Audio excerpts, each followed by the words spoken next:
What's up, my community? Welcome back to the Johnny Leroy Dawkins Jr. Scholarship Fund YouTube channel. In this video, I'm going to be answering the question, are we a private foundation or a public charity? Keep watching.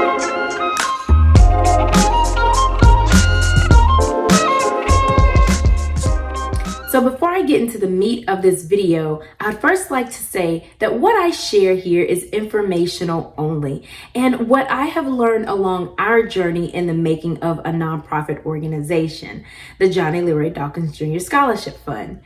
Now, if you are new, or maybe you are just thinking about wanting to start a nonprofit organization, I would always recommend that you enlist the help of a professional. And I am linking in the description box to professional services that I have personally used along my journey, am still using along our journey, and making sure that the Johnny Leroy Dawkins Jr. Scholarship Fund is an effective organization, a well-organized organization that is in compliance with state and federal laws.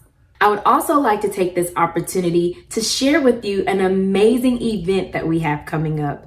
A few years into us establishing the Scholarship Fund, one of the things that my mom shared that was a true desire of hers was for us to be able to, at some point, honor the scholarship award recipients that we have provided scholarships to. And it was just a thought, it was just a dream. And now we are excited to see it coming into fruition. And on December the 11th, we will be hosting our very first Where They Are fundraising gala and silent auction, where we are going to be celebrating our scholarship award recipients as they tell stories of their success. So I am linking also in the description box information for you to check it out, get more information, and to find out how you can purchase tickets so that you can join us on this amazing event. So without further ado, I would like to take a few minutes to talk about what it is to be a private foundation versus a public charity. Now, when I started the process in becoming a nonprofit 501c3, I learned that there are various steps that we have to take in order to get established. There are certain forms and things that need to be filled out through the state, like your articles of incorporation. And then you actually have to also go through a application process through the IRS so that you can receive your determination letter that shows you are approved to be a nonprofit organization. And there are various types of nonprofit organizations. Now, I ain't gonna sit up here and tell you that I understood everything as I was going along the process. The one wonderful thing about technology these days is that there is a multitude of information out there that can help guide you through this process.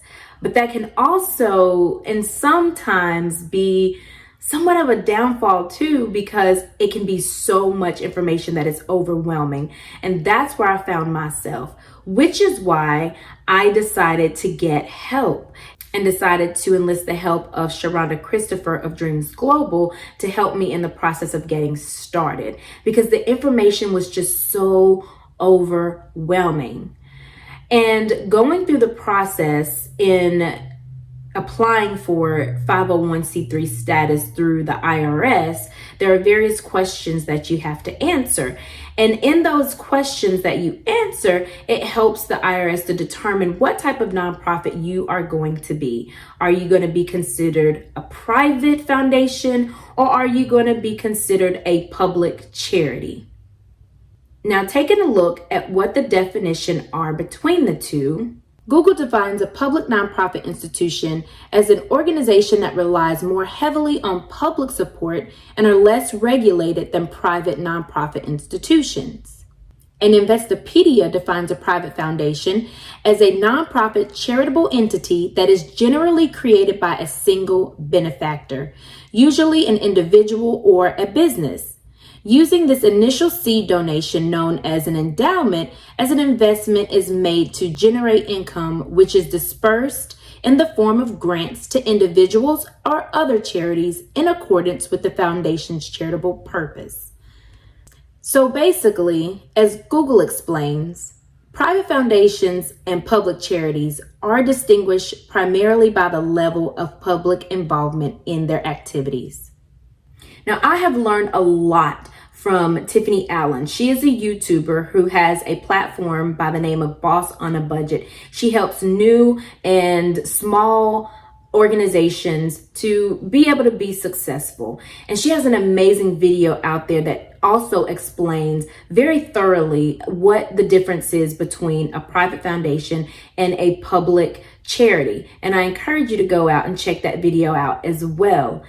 But basically, what I have learned between the difference of being a private foundation versus a public charity, number one, they are both considered by the IRS as nonprofit organizations. It is just how they are funded and the regulations behind them with the IRS that makes the difference. So, is the John and Leroy Dawkins Jr. Scholarship Fund a private foundation or a public charity? Well, to answer that question, we are a public charity. And I think it's interesting because sometimes when I'm talking to people and they may say things like, I really want to support your foundation. And I wondered sometimes when I heard people say that, like, wonder why they think we're a foundation. But I believe individuals may think because we give funds in the form of scholarships that we're a foundation.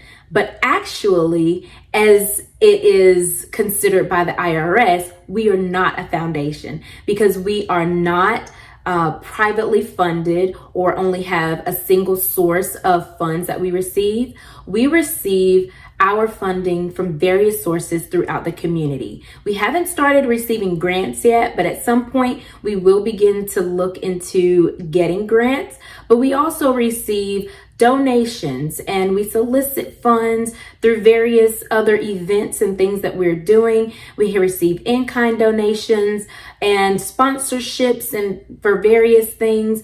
And so because our income to our organization comes from various sources throughout the community, that allows us to then be able to grant scholarships and other services that we will be providing and starting in 2023, we are considered a public charity. So if you are looking to start your own nonprofit organization and you're trying to figure out what information do I need to gather, what information will I need to get started, in the first video I talked about board of directors or your board member. So you want to think about who is going to be serving on your board. And then you also want to think about where is your funding sources going to be coming from. Are you expecting to receive funding from the community, to receive grants, to do solicitations in the community? You more than likely are going to be looking to start a public charity. Or if you're like, well, we only have a few channels that we're going to be receiving funds from. Maybe you have a business that generates a large amount of income and you're thinking, well, I'm just going to start a nonprofit organization and I'll fund it through my business. Then more than likely you're going to be on the private foundation side.